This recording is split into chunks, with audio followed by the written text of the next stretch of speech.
আধুনিক চিকিৎসা আর রসুই চিকিৎসার দুটোর মধ্যে তফাৎ কি? রসুই চিকিৎসা নিরাপদ, পার্শ্ব প্রতিক্রিয়া রহিত, আর আধুনিক চিকিৎসা কিন্তু পার্শ্ব প্রতিক্রিয়া আছে।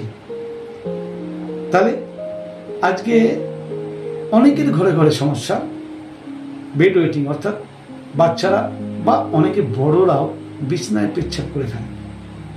তার একটা রসুই চিকিৎসার অলৌকিক রেসিপি আছে, সেটা হচ্ছে জোয়ান।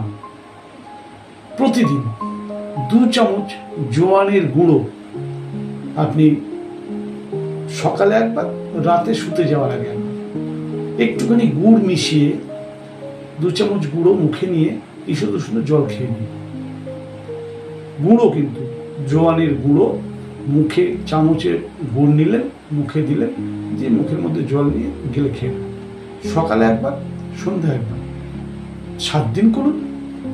রেজাল্ট দেখুন। যাদের বিছনায় প্রস্রাব করার অভ্যাস আছে, সে বাচ্চাই হোক আর বড়ই হোক, হ্যাঁ বাচ্চাদের অবস্থা অনুযায়ী 1 চামচ জোয়ান গুঁড়ো দেবেন বয়স অনুপাতে। ক্ষতি হওয়ার তো কোনো চান্স নেই। আর জোয়ান গুঁড়ো যেহেতু জলে গুলে খাবে, ঝালও লাগবে না। অতএব আপনার বহু সমস্যা থেকে মুক্তি পাবে, ডাইজেশনকে ইমপ্রুভ করবে, কৃমি নাশ করবে, অনেক কাজ করে জোয়ান। প্রয়োগ করে দেখুন।